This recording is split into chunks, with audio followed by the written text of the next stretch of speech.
Hello friend, सारे भाई बहन सभी को नमस्कार, गुड आफ्टरनून। और आज हम लोग एक नए सब्जेक्ट का शुरुआत करने जा रहे हैं और इस सब्जेक्ट का नाम है सोशल साइंस, सामाजिक विज्ञान। 2024 एनुअल एग्जाम 2024 एनुअल एग्जाम देखिए, सोशल साइंस जो है 2024 में जो एनुअल एग्जाम हुआ है उसके बाद कौन सी पाली की बात कर रहे हैं, तो दूसरे पाली की बात कर रहे हैं। और दूसरे पाली के हम लोग सोशल साइंस के बारे में अध्ययन करेंगे। आपको बता दें कि एग्जाम में जो टाइम दिया जाता है सब्जेक्टिव ऑब्जेक्टिव टोटल 2 घंटे 45 मिनट का टाइम दिया जाता है और इसमें इतिहास, भूगोल, राजनीतिक विज्ञान, अर्थशास्त्र और आपदा सारे चीज को कॉम्बिनेशन करके इसमें सोशल साइंस पूछता है। तो हम लोग क्या करने वाले हैं, तो हम लोग इसमें से 80 ऑब्जेक्टिव रहता है पर 80 में से जवाब आपको 40 ही देना रहता है। देखिए यहाँ लिखा हुआ 40 गुने 1 यानी 40 क्वेश्चन को आपको जवाब देना है। हर क्वेश्चन 1 मार्क का होता है, तो टोटल 40 मार्क मिलेगा। तो आइए अब हम लोग शुरुआत करते हैं सोशल साइंस की। और आप लोग इसको शेयर कीजिएगा, लोगों तक पहुंचाइएगा, सभी बच्चों को बताइएगा, सभी दोस्त यार को बताइएगा और ज़्यादा ज़्यादा सेशन को शेयर कीजिएगा ताकि हमारा विश्वास बना रहे, आपका प्यार बना रहे, हमारा विश्वास आप पर है, आपका प्यार हम पर बना रहे। और आपको इस तरह से आपको वीडियो रिकॉर्ड कर करके आपको हम अच्छी क्वालिटी का जो कंटेंट है वो देते रहे। खैर चलिए हम लोग सोल्यूशन करने वाले हैं। सोल्यूशन करने वाले क्या है, सोशल साइंस जो है सेकंड पाली का है वो करने वाले हैं। और क्वेश्चन नंबर फर्स्ट क्या कह रहा है, अब आते हैं क्वेश्चन पर। सब लोग आराम से देखिए और कोशिश करिएगा आंसर लगाने का। आंसर लगाने की कोशिश करिएगा तो गलती होने पर भी ना क्या होता है, गलती होने पर भी क्या होता है कि आपको जब हम बताएंगे तो आपको चीजें क्लियर हो जाएगा।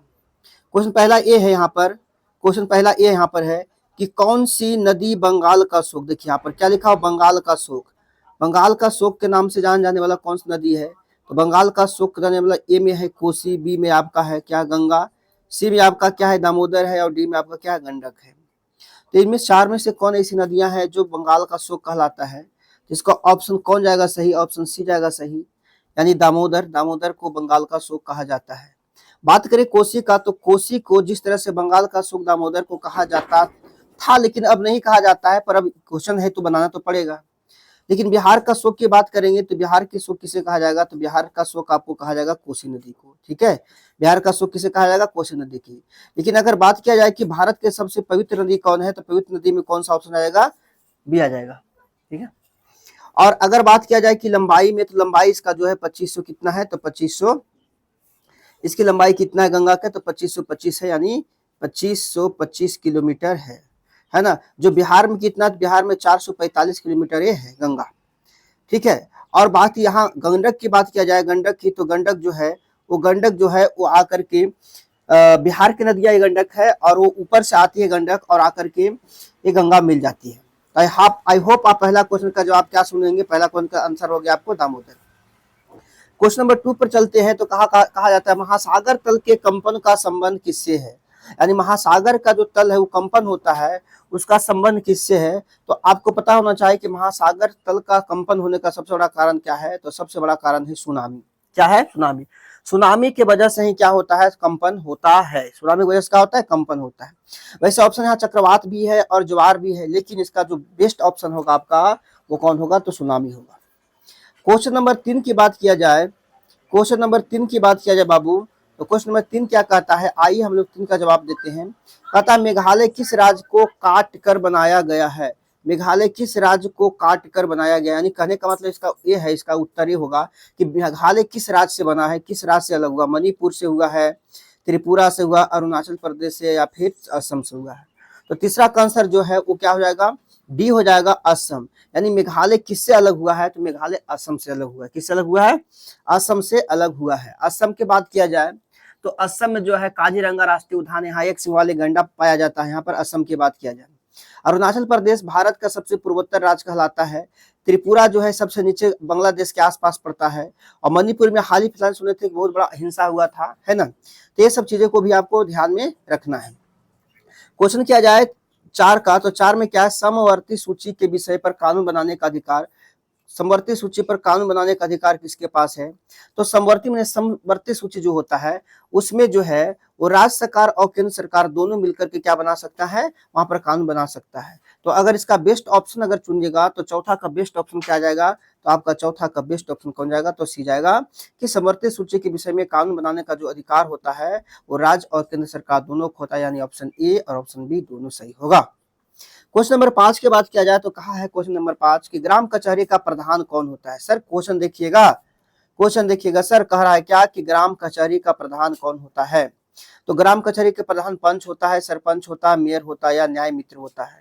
क्वेश्चन नंबर 5 जो है इसमें दो होता है। देखिए अगर ग्राम कचहरी का कचहरी की बात करें, अगर ग्राम कचहरी की बात करेगा तो इसका सबसे प्रधान जो होता है वो सरपंच को माना जाता है। किसको माना जाता है? सरपंच को माना जाता है ना।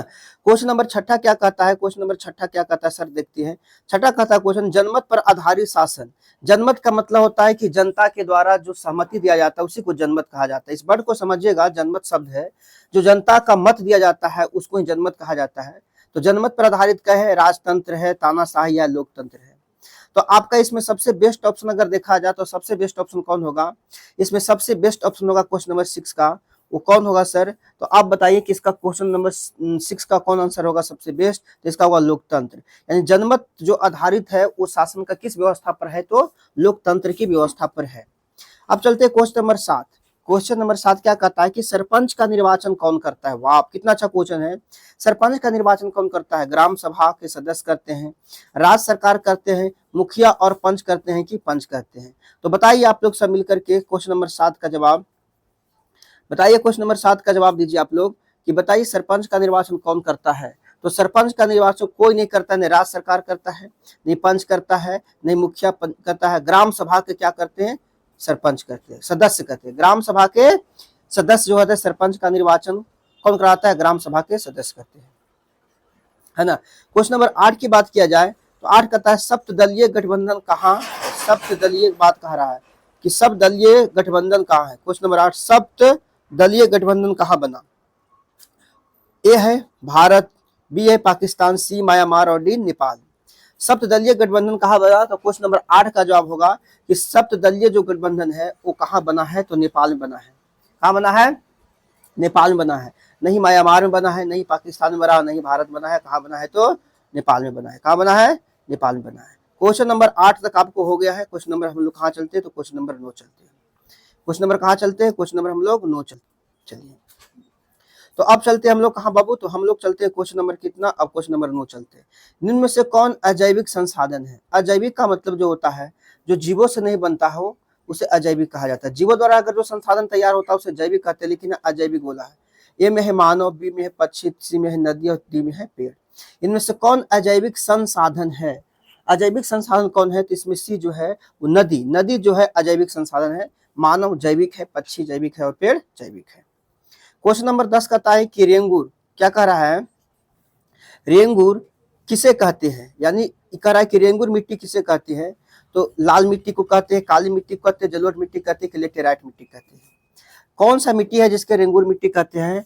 तो क्वेश्चन 10 का जो जवाब होगा वो जवाब क्या होगा? तो बी होगा, यानी काली मिट्टी को ही क्या कहा जाता है बाबू? तो काली मिट्टी को ही रेंगूर मिट्टी कहा जाता है। लाल मिट्टी की बात किया जाए तो लाल मिट्टी आपको सबसे ज्यादा मिलेगा आपको दक्षिण भारत मिलेगा। आपको चल जाइए महाराष्ट्र की तरफ मिलेगा लाल मिट्टी आपको, है ना। लाल मिट्टी में क्या होती है? तो लाल मिट्टी में मसाला ज्यादा होता है और सॉरी लेटेराइट मिट्टी मसाला ज्यादा होता है। लेटेराइट मिट्टी आपको केरल के तरफ मिलेगा। लेटेराइट मिट्टी जो होता है वो जो पथरीली मिट्टी होती है उसकी जो हिमंस की मात्रा होती है, मिट्टियां होती है, जब नीचे जब जाती है ऊपर कंकर पत्थर आ जाते हैं। तो ये केरल के क्षेत्र में आपको मिलेगा लेटेराइट मिट्टी। लेकिन इसका बेस्ट ऑप्शन अगर बात किया जाए तो बेस्ट ऑप्शन इसका कौन होगा? तो काली मिट्टी होगा। नेक्स्ट क्वेश्चन 11 कहता है, 11 क्या कहता है? क्वेश्चन जरा फिर से देखते हैं। क्वेश्चन 11 कहता है कि शरावती नदी घाटी परियोजना कहाँ अवस्थित है? शरावती नदी घाटी परियोजना कहाँ अवस्थित है सर? बिहार में है, कर्नाटक में है, उत्तर प्रदेश में, तमिलनाडु में। फटाफट सब आप लोग आंसर दीजिए 11 का कि शरावती नदी किस घाटी में है। 11 का बेस्ट ऑप्शन की अगर बात किया जाए तो बेस्ट ऑप्शन 11 का कौन होगा? तो इसका आंसर होगा क्या? कर्नाटक। शरावती नदी घाटी परियोजना कहाँ पर अवस्थित है? तो कर्नाटक में अवस्थित है। अब क्वेश्चन नंबर 12 की बात किया जाए तो क्वेश्चन नंबर 12 क्या कहता है? क्वेश्चन नंबर 12 कहता है कि भारत का कितना प्रतिशत भाग में वन है? यानी वन से कितना ढका हुआ है? 21.25%, 24.62%, 33% और 18%। भारत का कितना प्रतिशत भाग वनों से ढका हुआ है? तो क्वेश्चन नंबर जो 12 है उसका आंसर जो होगा वो बेस्ट ऑप्शन क्या होगा? तो बेस्ट ऑप्शन होगा 24.62। ऐसे किसी भी हम अपना देश में जो हो, किसी का भी देश हो, अगर देश को चलाना है, देश में पर्यावरण की बात किया जाए तो वहां पर वनों की बात अगर होता है तो वन कितना होना चाहिए? 33% होना चाहिए। लेकिन हमारे यहाँ कितना परसेंट अभी वन है? तो 24.62% वन है। क्वेश्चन नंबर अब 13 की बात करते हैं। 13 क्या कहता है? 13 क्वेश्चन कहता है कि नहरकटिया तेल क्षेत्र कहाँ स्थित है? नहरकटिया तेल क्षेत्र कहाँ स्थित है? क्वेश्चन नंबर 13 है। और 13 का जवाब क्या होगा? ए में अरुणाचल प्रदेश है, बी में असम है, सी में नागालैंड है और डी में क्या है? त्रिपुरा है। तो आप लोग बताइए कि नहरकटिया तेल क्षेत्र कहाँ स्थित है? 13 का आंसर दीजिए। तो सबको पता है कि असम में पड़ता है एक जगह नहरकटिया। नहरकटिया कहाँ पड़ता है? असम में। तो असम में ही इसका आंसर होगा। कहाँ होगा? असम में इसका आंसर होगा। क्या होगा? आंसर असम होगा। तो इसका जवाब क्या हो गया बाबू? इसका जवाब आपका हो गया असम। क्वेश्चन नंबर 14 कहता है कि प्रथम राष्ट्रीय जल नीति कब अपनाई गई थी? राष्ट्रीय जल नीति कब अपनाई गई थी प्रथम बार? 75 में, 82 में, 87 में और 2002 में। कब अपनाया गया था प्रथम राष्ट्रीय जल नीति? 75, 82, 87 और 2002। क्वेश्चन नंबर 14 है, इसका जवाब दीजिए। इसका जवाब क्या होगा क्वेश्चन नंबर 14 का? तो इसका जवाब होगा क्वेश्चन नंबर 14 का सी, 1987 में प्रथम राष्ट्रीय जल नीति अपनाई गई थी। अब क्वेश्चन नंबर 15 की बात किया जाए बाबू, तो क्वेश्चन नंबर 15 का था बिहार में किस वर्ष सबसे भयंकर भूकंप आया था? तो आप लोग दादा से पूछेगा कि भारत में कहते बिहार में किस समय सबसे ज्यादा भयंकर भूकंप आया था? तो दादा लोग आपको बताएंगे कि 1934 का एक ऐसा दौर था जिस समय बिहार में बहुत ही भयंकर क्या आया था? भूकंप आया था। और अभी भी आप लोग पूछेगा तो बताएंगे दादा लोग कि 1934 का भूकंप बहुत ही भयानक भूकंप था बिहार का। तो इसका ऑप्शन बेस्ट कौन जाएगा? 1934। बिहार में किस वर्ष सबसे भयंकर भूकंप हुआ था? तो 1934 में हुआ था। कोई दिक्कत यहाँ तक नहीं होना चाहिए। चलिए, अगर सोल्यूशन अच्छा लगे, आप लोग को लगे कि नहीं सोल्यूशन अच्छा मिल रहा है, चीजें क्लियर किया जा रहा है, अब इसके आसपास के क्वेश्चनों को बताया भी जा रहा है, तो आप जरूर कमेंट करिएगा। कमेंट करके आप फीडबैक जरूर दीजिएगा। ठीक है, फीडबैक आप जरूर दीजिएगा, हम आपके कमेंट का इंतजार करेंगे। क्वेश्चन नंबर 16 कहता है कि निम्न में से कहाँ ताप विद्युत उत्पादन केंद्र है? सॉरी, निम्नलिखित में से कहाँ ताप विद्युत उत्पादन केंद्र है? ऑप्शन ए है बरौनी है, कहलगांव है, काटी है, इनमें से सभी है। क्वेश्चन नंबर 16 का जवाब क्या होगा? देखिए, ताप विद्युत उत्पादन की बात किया जाए तो बरौनी में भी है, कहलगांव में भी है और काटी में भी है। इसका बेस्ट ऑप्शन क्या चल जाएगा? इनमें से सभी। इनमें से कौन चलेगा? सभी। इनमें से सभी। क्वेश्चन नंबर 17 की बात करें बाबू, 17 कहता है कौन सी आर्थिक क्रिया ग्रामीण क्षेत्र में प्रमुख है? यानी ग्रामीण क्षेत्र में कौन सा आर्थिक क्रिया प्रमुख है? प्राथमिक क्षेत्र, द्वितीयक क्षेत्र, तृतीयक, इनमें से कोई नहीं। देखो, अगर ग्रामीण क्षेत्र की बात किया जाए तो ग्रामीण क्षेत्र में सबसे ज्यादा जो होता है लोग प्राथमिक सेक्टर में लग रहे हैं। जैसे कृषि क्या प्राथमिक सेक्टर है, छोटे छोटे लघु उद्योग क्या प्राथमिक सेक्टर है ना? तो जब ग्रामीण की बात किया जाएगा तो ग्रामीण के बात में आपको बेस्ट ऑप्शन कौन मिलेगा? तो बेस्ट ऑप्शन मिलेगा कौन? तो प्राथमिक। यानी गांव के जो लोग हैं वो ज्यादा किस में लगे हुए हैं? तो प्राथमिक क्षेत्र में लगे हुए हैं।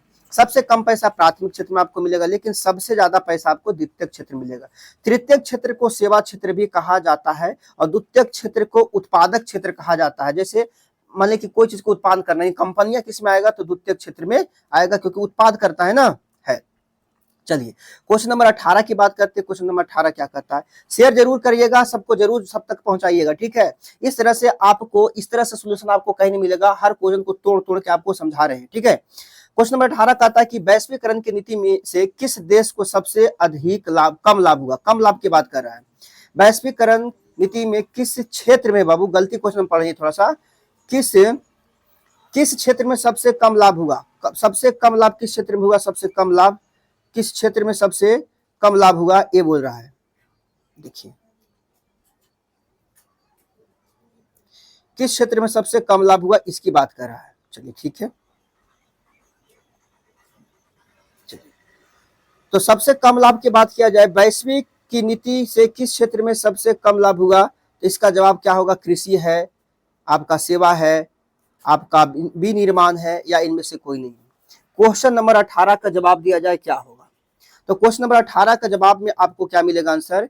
कि कृषि एक ऐसा क्षेत्र है जहां पर सबसे कम विकास हुआ है ना? सबसे कम विकास हुआ है कृषि क्षेत्र में।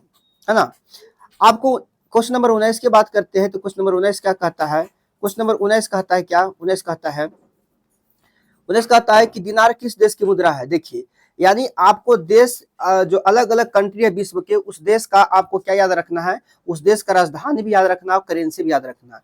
तो दिनार किस देश की है, ईरान का है, इराक का है, सऊदी अरब का, अफगानिस्तान का है। तो किस देश का दिनार है, दिनार किस देश का है, तो आपको पता होना चाहिए कि दिनार है जो भैया वो इराक का है। दिनार किसका है, इराक का है। दिनार कहाँ का है, इराक का है। अब बात किया जाए 11 क्वेश्चन नंबर में, 11वीं पंचवर्षीय योजना की अवधि क्या है। 11वीं पंचवर्षीय योजना की बात कर रहा है, पहला दूसरा तीसरा नहीं, 11वां। तो क्वेश्चन नंबर 20 का जो जवाब होगा वो बताइए क्या होगा। क्वेश्चन नंबर 20 का जवाब आपका होगा सी। 2007 से 2012 जो है उसको 11वीं पंचवर्षीय योजना के नाम से जाना जाता है।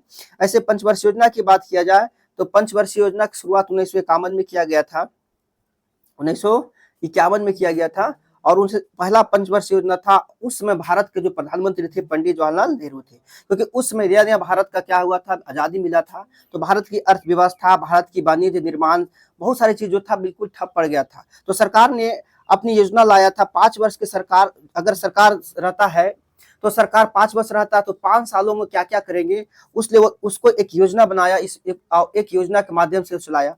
जब भारत की आजादी मिला था तो उस समय भारत 47 के बाद जब 51 के लगभग आए थे, तो यहाँ पर सबसे बड़ी चीज की चैलेंजिंग थी भारत में कि सबसे पहले यहाँ के लोग भुखमरी के हालात में थे, खाने पीने की व्यवस्था उतना सही ढंग से नहीं था। तो सरकार ने पहली पंचवर्षीय योजना चलाया और उसमें सबसे पहले किस पर जोर दिया गया, तो सबसे पहले कृषि पर जोर दिया गया। आई होप इस बात को आप समझे होंगे। क्वेश्चन नंबर कहाँ चलेंगे, तो क्वेश्चन नंबर 21 चलेंगे। क्वेश्चन नंबर 21 क्या कहता है कि गैस और बिजली उत्पादन को किस क्षेत्र में रखते हैं। गैस और बिजली उत्पादन को किस क्षेत्र में रखते हैं, प्राथमिक, द्वितीयक या तृतीयक। तो आप ही लोग बताइए 21 का आंसर क्या होगा। 21 का आंसर क्या होगा, तो 21 का आंसर बी होगा। क्या क्यों होगा, क्योंकि गैस और बिजली को उत्पन्न किया जाता है, उत्पत्ति किया जाता है। हमने बताया था इसके पहले कि जहां जिसको निर्माण किया जाता है तो वहां पर उस चीज को हम द्वितीयक क्षेत्र में रखते हैं। कहाँ रखते हैं, द्वितीयक क्षेत्र में रखते हैं। किस क्षेत्र में रखते हैं, द्वितीयक क्षेत्र में रखते हैं। चलिए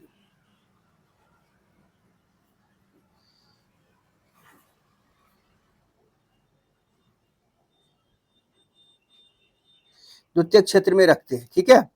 किसमें रखते हैं, द्वितीय क्षेत्र में रखते हैं।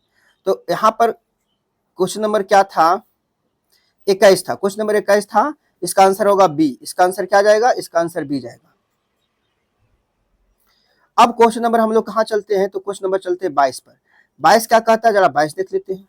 22 कहता है कि आर्थिक विकास को कि जिस प्रक्रिया से समाज के सभी वर्गों का जीवन स्तर ऊंचा हो जाए क्या कहलाता है। मैंने आर्थिक विकास की जिस प्रक्रिया से समाज का सभी वर्गों का क्या हो जाए, जीवन स्तर ऊंचा हो जाए, उसे क्या कहेंगे, तो उसको हम लोग क्या कहेंगे, तो उसको कहेंगे बाबू समावेशी विकास। क्या कहेंगे, समावेशी विकास। यानी सबको विकास होगा तभी जाकर के जीवन स्तर क्या हो पाएगा, ऊपर हो पाएगा। क्वेश्चन नंबर 23 कहता है भारत की पहली मानव विकास रिपोर्ट किसने तैयार किया। तो भारत के पहली मानव विकास रिपोर्ट तैयार कौन किया, योजना आयोग, विश्व बैंक, राष्ट्रीय विकास परिषद या संयुक्त राष्ट्र कार्यक्रम। तो आपको जवाब देना है कि भारत की पहली मानव विकास रिपोर्ट किसने तैयार किया। क्वेश्चन नंबर 23 का जवाब क्या होगा, तो क्वेश्चन नंबर 23 का जवाब आपको देना है। तो इसका जवाब हो जाएगा ए, योजना आयोग ने जो था वो पहली बार आपको मानव विकास रिपोर्ट तैयार करके दिया था। क्वेश्चन नंबर 24 के बात किया जाए तो द्वितीयक क्षेत्र को नाम से भी जाना जाता है। तो द्वितीयक क्षेत्र को किस नाम से जाना जाता है, तो 24 का जवाब होगा औद्योगिक क्षेत्र। औद्योगिक का मतलब होता है कंपनी, जहां पर निर्माण की बात किया जाए उसे ही आपको द्वितीयक क्षेत्र कहा जाएगा। तो द्वितीयक क्षेत्र में कौन आएगा, तो औद्योगिक क्षेत्र आएगा। क्वेश्चन नंबर 25 की बात करते हैं, सार्डिनिया का राजा कौन था। देखिए बहुत अच्छा क्वेश्चन हिस्ट्री का है। सार्डिनिया का राजा कौन था, तो सार्डिनिया का राजा बताइए। पहला में विक्टर इमेनुअल थे, नेपोलियन थे, चार्ल्स पंचम थे, चार्ल्स दसम थे, या इनमें से कोई नहीं थे। तो आपको जवाब देना है कि सार्डिनिया का राजा कौन थे, क्वेश्चन नंबर 25 का। तो इसका जवाब होगा, क्वेश्चन नंबर 25 का जवाब होगा, आप लोग सब जानते हैं कि सार्डिनिया का राजा जो थे वो विक्टर इमेनुअल थे। विक्टर कौन थे, इमेनुअल थे। यही सार्डिनिया के राजा के पद पर थे, है ना। क्वेश्चन नंबर अब चलते हैं हम लोग 26 पर। सेशन को शेयर जरूर करिएगा, आगे बढ़ाइएगा, लोग तक पहुंचाइएगा। सोल्यूशन कैसा लग रहा है जरूर फीडबैक दीजिएगा। अगर आप फीडबैक दीजिएगा तो और बेहतर से बेहतर करने की हम कोशिश आपके लिए करेंगे। क्वेश्चन नंबर आपका 26 ए रहा, क्या रहा 26 नंबर की 1919 में थर्ड इंटरनेशनल की स्थापना किसने किया? कार्ल मार्क्स ने किया, लेनिन ने किया, फ्रेडरिक एंगल्स और रॉबर्ट ओम ने किया। ये चार में से कौन ऐसे व्यक्ति है जो 1919 में थर्ड इंटरनेशनल की स्थापना किए थे? तो क्वेश्चन नंबर 26 का जवाब जो होगा, क्वेश्चन नंबर 26 का जो जवाब होगा वो होगा कौन? तो लेनिन। लेनिन एक ऐसे व्यक्ति थे जिन्होंने 1919 में थर्ड इंटरनेशनल की स्थापना किया था और इनका मृत्यु जो हुआ था 1924 में हुआ था, 1924 में हुआ था। क्वेश्चन नंबर 27 की बात किया जाए तो इटली के एकीकरण का प्रमुख नायक कौन थे? इटली के एकीकरण के प्रमुख नायक कौन थे? तो आप लोग सब लोग जानते हैं कि इटली के एकीकरण के प्रमुख नायक अगर किसी को माना जाए तो मेजनी को भी मान सकते हो आप। किसको किसको मान सकते हो? मेजनी को भी मान सकते हो आप, काबुर को भी मान सकते हो, गरिबाल्डी को मान सकते हो। इसका ऑप्शन जो बेस्ट जाएगा 27 का, इटली के एकीकरण के प्रमुख नायक कौन था? तो इसका आंसर जाएगा इनमें से सभी जाएगा, क्योंकि ये तीनों जो थे इटली के एकीकरण के क्या थे? हीरो थे। क्वेश्चन नंबर 28 की बात करते हैं तो 28 क्या कहता है? 1917 की पहली रूसी क्रांति किस नाम से जानी जाती है?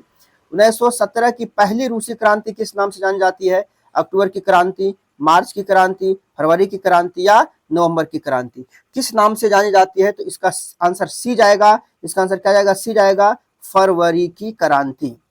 पहली क्रांति जो थी रूस के, वो किस नाम जाना जाता है? फरवरी की क्रांति। चलिए क्वेश्चन नंबर 29 का था, निम्न में से कौन उदारवादी नेता नहीं था? आपसे पूछ रहा है क्वेश्चन कि निम्न से कौन जो थे उदारवादी नेता नहीं थे। देखिए क्वेश्चन में यहाँ नहीं शब्द लगा दिया है, इस बात को ध्यान देना है। यहाँ क्वेश्चन में लगा दिया है नहीं शब्द। पहला है दादा भाई नौरोजी, दूसरा है फिरोज शाह मेहता, तीसरा है बिपिन चंद्र पाल और चौथा है सुरेंद्रनाथ बनर्जी।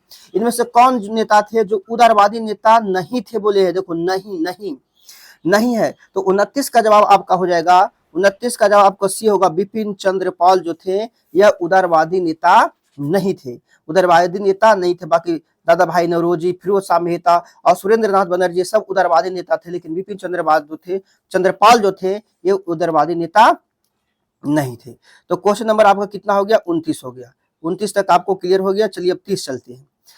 फिर से हम आपको बोल रहे हैं कि सेशन जैसा कैसा लगता है जरूर बताइएगा, फीडबैक जरूर दीजिएगा, लोगों तक शेयर कीजिएगा और सॉल्यूशन के बारे में जरूर बताइएगा। आप कमेंट में जरूर इसके बारे में बताइएगा कि आपका सॉल्यूशन कैसा लग रहा है, पसंद आ रहा है, नहीं आ रहा है ना। चलिए क्वेश्चन नंबर 29 क्या कहता है? क्वेश्चन नंबर 29 में आप देखिए क्या कहता है ये तो हो गया ना, 29 हो गया, इसका आंसर तो हो गया बिपिन चंद्र पाल। क्वेश्चन नंबर 30 कहता है निम्नलिखित में से क्या कहता है? निम्नलिखित में से किसने पहली बार मुसलमानों के लिए अलग निर्वाचन प्रस्ताव, देखिए ये पॉइंट पकड़ना है, अलग निर्वाचन प्रस्ताव रखा? निम्नलिखित में से किसने पहली बार मुसलमानों के लिए अलग निर्वाचन प्रस्ताव रखा? तो पहला व्यक्ति था साइमन कमीशन, जो यहाँ पे ऑप्शन के अनुसार बोल रहे हैं। बी में है मार्ले मिंटो सुधार, सी में है दिल्ली समझौता और डी में है मॉन्टेग्यू चेम्सफोर्ड रिपोर्ट, है ना। फिर से बोलते हैं किसने पहली बार मुसलमानों के लिए अलग निर्वाचन का प्रस्ताव रखा? ये चार जो है, चार कमेटियां हैं, है ना। ये चार में से किस कमेटी में ऐसा कहा गया? बताइए इसका ऑप्शन। 30 नंबर क्वेश्चन का जवाब दीजिए। तो 30 नंबर क्वेश्चन का जवाब आपको सबको पता है कि भारत में जो था मार्ले मिंटो सुधार आया था, और मार्ले मिंटो जो सुधार आया था, इसी मार्ले मिंटो सुधार के अंतर्गत क्या हुआ था कि अलग मुसलमानों के अलग पृथक निर्वाचन क्षेत्र देने की बात कहा गया था। आप क्वेश्चन नंबर 31 की बात करते थे। 31 कहता है भारत में पहली कपड़ा मिल कहां स्थापित किया गया था? भारत में पहली कपड़ा मिल कहां स्थापित किया गया था? ऑप्शन ए है गुजरात, बी है आंध्र प्रदेश, सी है महाराष्ट्र और डी है उत्तर प्रदेश। तो आपको जवाब देना 31 के बाबू कि बताओ पहली बार कपड़ा मिल कहां स्थापित किया गया? 31 का जवाब आपको देना है। तो आपको पता होना चाहिए कि भारत में अगर सबसे पहले कपास की खेती की बात किया जाए तो अंग्रेजों ने 1763 से स्टार्ट किया था महाराष्ट्र के क्षेत्र में, क्योंकि यहाँ पर काली मिट्टी पाई जाती है जो बहुत ही उपयोगी होता है किसके लिए? कपास के लिए। तो आप ही बताइए जहां पर खेती होगा जिस चीज का, वहां पर मशीन लगाना आसान होगा कि नहीं होगा? तो इसलिए इसका आंसर ये होगा महाराष्ट्र होगा। क्या होगा कि महाराष्ट्र, यानी पहली बार अगर कपड़ा मिल का स्थापना कहीं हुआ था भारत में तो कहाँ हुआ था? महाराष्ट्र में हुआ था। आई होप चीजों को आप समझ रहे होंगे। क्वेश्चन 32 कहता है कि कॉर्न लॉ किस देश में पारित किया गया था? कर्ण लॉ किस देश में पारित किया गया था? ये क्वेश्चन नंबर कितना है? तो 32 है। तो ऑप्शन है ब्रिटेन में, रूस में, जर्मनी में, फ्रांस में। तो इसका जो बेस्ट ऑप्शन आपको मिलेगा कर्ण लॉ। तो आपको पता है कि बहुत ज्यादा जितने भी भारत जो है एक क्या है, एक उपनिवेशक है किसका? तो ब्रिटेन का। तो ब्रिटेन ही है जो यहाँ पर कौन सा लॉ लाया था? तो ब्रिटेन ही है जो कर्ण लॉ लगाया था। तो अगर आपसे पूछेगा किस देश ने पारित किया था, तो आपका आंसर होना चाहिए कि वो देश था ब्रिटेन। कौन था? ब्रिटेन था। चलिए क्वेश्चन नंबर 32 तक आपको हो गया। अब क्वेश्चन नंबर 33 आते हैं। क्वेश्चन नंबर 33 क्या कहता है बाबू? क्वेश्चन कहता है, क्वेश्चन नंबर 33 क्या कहता है? ये भाई 33 नंबर क्वेश्चन कहता है कोपरा क्या है? कोपरा क्या है? सूचना का अधिकार कानून, उपभोक्ता का संरक्षण अधिनियम, मानव विकास सूचकांक या उपभोक्ता अधिकार दिवस। कोपरा क्या है? तो कोपरा एक प्रकार का जो है क्या है? तो कोपरा एक प्रकार का उपभोक्ता संरक्षण अधिनियम है। क्या है? उपभोक्ता संरक्षण अधिनियम है। अब क्वेश्चन नंबर चलते हैं 34 पर। क्वेश्चन नंबर 34 क्या कहता है कि भूमि विकास बैंक को पहले किस नाम से जाना जाता था?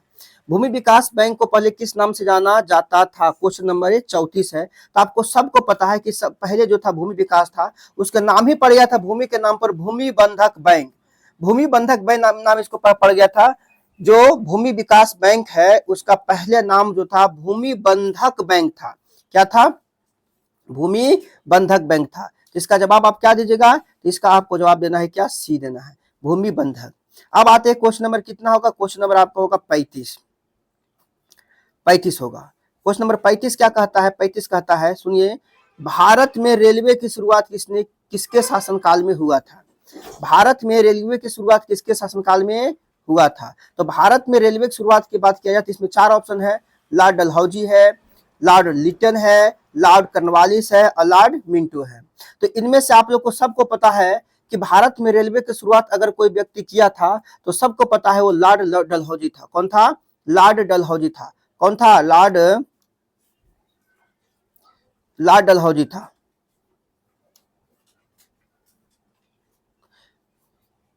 भारत में रेलवे की शुरुआत करने वाले अगर कोई व्यक्ति था, किसके शासनकाल में हुआ था? तो वो किसके शासनकाल में हुआ था? लॉर्ड डलहौजी के काल में हुआ था, है ना? लॉर्ड डलहौजी के काल में हुआ था। अगला है क्वेश्चन नंबर 36। आप डलहौजी के बारे में और समझिए। आपको अगर कहेगा पीडब्ल्यू की स्थापना डलहौजी ने किया था, समझ गए, और बहुत सारे काम किए थे। क्वेश्चन नंबर क्या है? 36 है। लुई 16वें को फांसी कब दिया गया? क्वेश्चन है कि लुई 16वें को फांसी कब दिया गया? 1748, 1793, 1798, 1854। लुई 16वें को फांसी कब दिया गया था? क्वेश्चन नंबर 36 का जवाब देना है। क्वेश्चन नंबर 36 का जवाब क्या होगा? तो क्वेश्चन 36 का जवाब होगा बी, 1793 का वो समय था जिस समय लुई 16वां को क्या दिया गया था बाबू? फांसी दिया गया था। लुई 16वां को क्या दिया गया था? फांसी दिया गया था 1793। अब क्वेश्चन नंबर 37 क्या कहता है? क्वेश्चन नंबर 37 कहता है, क्वेश्चन नंबर 37 क्या कहता है कि नई आर्थिक नीति किसने लागू की? नई आर्थिक नीति किसने लागू की? लेनिन किए, मेटरनिक किए या बिस्मार्क किए या स्टालिन की? नई आर्थिक नीति की शुरुआत करने वाले अगर कोई व्यक्ति थे तो आप लोग सब जानते हैं को वो व्यक्ति जो थे वो लेनिन थे। कौन थे? लेनिन थे। कौन थे? लेनिन थे। अब क्वेश्चन नंबर क्या चलते हैं? तो क्वेश्चन नंबर 38 चलते हैं। क्वेश्चन नंबर 38 क्या कहता है? ये कहता है क्वेश्चन नंबर 38 कि लेनिन का उत्तराधिकारी कौन था? लेनिन का उत्तराधिकार कौन बना? तो लेनिन का उत्तराधिकार जो बना था इमेजनी था, स्टालिन था, ट्रांसटस्की था या क्रेंस्की था। ये 4 में से कौन था जो लेनिन का उत्तराधिकार बना? तो 38 का जो आंसर होगा वो होगा बी, यानी कौन होगा? तो इसका आंसर होगा स्टालिन होगा। अब क्वेश्चन नंबर 39 पर आते हैं। तो 39 क्या कहता है? क्वेश्चन नंबर ध्यान से सुनिएगा। 39 क्वेश्चन क्या कहता है? 39 क्वेश्चन कहता है कि पोट्सडम की घोषणा के बाद किसने आत्मसमर्पण कर दिया? माने हार मान गया, अपने आप को ये कह दिया कि भाई अब हमसे पार लगेगा, हम आत्मसमर्पण करते हैं। तो कौन थे? फ्रांस था, जापान था, वियतनाम था या भारत था? कौन था ये चार में से जिसने आत्मसमर्पण कर दिया पोट्सडम की घोषणा के बाद? तो इसका ऑप्शन आपको चार है, फ्रांस, जापान, वियतनाम, भारत। तो 39 का ऑप्शन कौन होगा? तो 39 का अगर ऑप्शन की बात किया जाए तो 39 का ऑप्शन जो होगा वो जापान होगा। कौन होगा? जापान होगा। ये जापान एक ऐसा देश था जो ये अपने आप को क्या करे थे? आत्मसमर्पण कर दिए थे, है ना। आपसे कोई पूछा जाए कि पहली बार परमाणु बम कहां पर गिराया गया था, तो आपको जवाब देना है कि पहली बार परमाणु बम जापान पर ही गिराया गया था। और दूसरी बार भी कहां गिराया गया था? तो उसका भी जवाब देना है कि दूसरा बार भी आपको जापान पर ही गिराया गया था, है ना। अब क्वेश्चन नंबर 40, क्वेश्चन नंबर 40 है, ये आज का सेशन का लास्ट क्वेश्चन है। बाकी आगे का जो क्वेश्चन 40 है हम अगले सेशन में करेंगे। क्वेश्चन नंबर 40 कहता है स्वराज दल के प्रथम अध्यक्ष कौन थे? मोतीलाल नेहरू थे, चित्तरंजन दास थे, या मदन मोहन मालवीय थे, या मानवेंद्र नाथ राय थे? कौन थे स्वराज दल के प्रथम अध्यक्ष की बात किया जा रहा है? तो इसका आपका जवाब होगा बी, चित्तरंजन दास। कौन थे? चित्तरंजन दास, चित्तरंजन दास। तो आई होप आपको ये सारे चीज समझ में आया होगा और अच्छे तरीके से आपको ये चीज समझ में आया होगा, क्लियर हुआ होगा। तो हमने एक से लेकर के कहां तक? एक से लेकर के आपको 40 तक, एक से लेकर के हमने आपको कहां तक किया? 40 तक किया। और ये आप अच्छी तरीके से देखिएगा, समझिएगा और लोगों तक शेयर कीजिएगा, सब्सक्राइब जरूर कीजिएगा, अपना फीडबैक जरूर दीजिएगा। अब अगला दूसरा सेशन होगा, इसमें 40 हम 80 कर देंगे। तब तक आप लोग पढ़ते रहिए, मस्त रहिए अपने जीवन में, खाइए पिए और अपने आप को ध्यान दीजिए। जय हिंद।